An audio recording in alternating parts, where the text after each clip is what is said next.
Finally, brothers and sisters, parents, you have a role to play with your children praying. One of the first things is that parents are role models.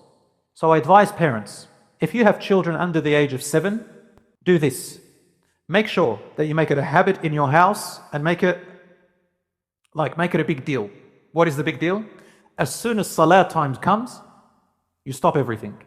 Even like if it's 1 minute, 2 minutes, that's okay, but the idea is you make a big deal out of it. It's a fiasco. Salah time, everything stops. Let your children get used to that constantly so that their personality, before the age of 7, psychologically and scientifically, lots of studies have been done and established, more or less, that by the age of 7, a child completes their personality. And usually you fall back on that personality during your whole life. So if you can get that used to it, they look at Salah, this is a big deal, then inshallah, they'll fall back on it. Some people will say this is manipulation. No, it's not manipulation. You are instilling what they're born with. We have something called fitrah. And I think I've said this before, a senior psychologist, a reputable psychologist in the past named John Bowlby, he wrote a book about the theory of attachment. And that is, he says there's something innate, psychologically, biologically, naturally, in a baby when they're born, they naturally need to attach to their mother and then to their father. So there is a natural attachment. All we need to do is discover how it works. That's why nurses and midwives and doctors and all that, they learn about the best way of breastfeeding, the best way of holding a baby, and so on and so forth. It's called the theory of attachment, that every one of us needs to attach to something. And Rasul sallallahu alaihi wasallam, he said, every newborn is born on a natural fitrah, the natural human nature.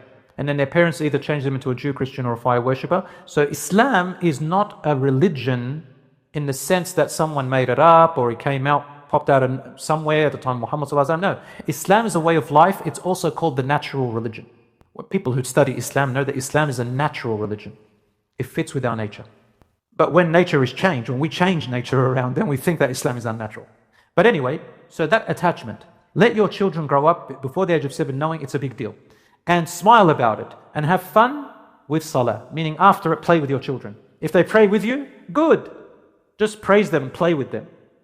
It doesn't matter if they're in their nappy and they've done a big one or they've done a small one or it's gone all over the floor or the smell comes out. Make a positive thing about it after Salah. That's okay. After 7 to about puberty, maintain what you do. But this time what you're going to do is you're going to encourage them with a smile and playfully. Never ever negative. Please, brothers and sisters, we've studied this in education. What works with one generation doesn't work with another. Remind your children about the beauty of Salat. What's in store for them. Jannah, angels, Allah, beauty. Give them examples. Say, the way I'm hugging you, do you like that feeling? Hug them and say, do you like it? Say, I love that feeling. Maybe if your child doesn't like being hugged, show them some other thing. Give them a nice, maybe some sweets or a cake and say, do you like the cake? It makes me feel fuzzy. Say, do you want to feel fuzzy with Allah subhanahu wa ta'ala? Do you want to feel like as if you're hugging Allah but you're not really? Yeah, I want to feel it. We do that in our salat. Give them examples, give them stories. Make it positive. Avoid talking about Jahannam. Yes, sometimes with children you say there is hellfire for those who deserve it, but just sort of make it light, not too heavy. Don't talk about shaitan too much.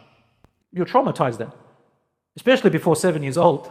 I even go further and tell parents that, about the toilet. When you say, A'udhu billahi min al-khubthi wal khaba'ith, seek refuge in Allah from the khubthi and khaba'ith, the dirty male and female shaitan. Suddenly the child thinks there's a shaitan sitting inside the toilet. They're not going to go there anymore. I know one friend of mine whose child used to stand in front of the toilet like this, and holding onto the door and say, and he'd scream, A'udhu billahi min al-khubthi wal khaba'ith, khaba'ith. And he'd go inside, scared and can't wait to get out, dribbling all over himself. Brothers and sisters, dripping all over them. Brothers and sisters, this is something that we need to take lightly, inshallah. Maybe you say khubthi wal khaba'ith, meaning the toilet is a place of dirtiness, and it's a place where, there's lots of different types of bacteria and stuff. Later on we can tell them. But the shaitan doesn't actually sit inside the toilet, maybe whispers or some other way. But the point is, brothers and sisters, I've just given it away to all the children here. They're going to have trauma tonight. So brothers and sisters, make sure you be positive about it. And the hadith about hitting them when they are 9 or 10 has several different interpretations. Brothers and sisters, not everything in the sunnah means that you should do it that way. Some of the sunnah means it's a recommendation if it works.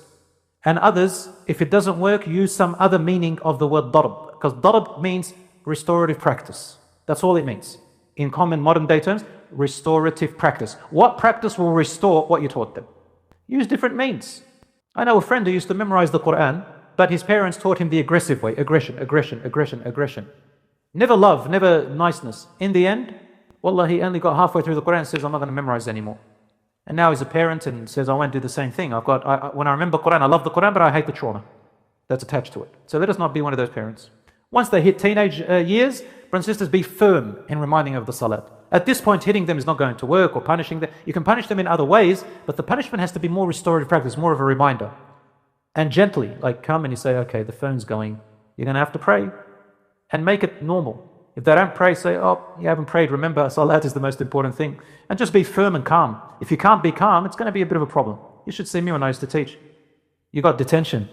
Although one time I sang it to him. Detention, detention. It got detention and the kid's crying and I'm saying, don't worry, you'll be all right.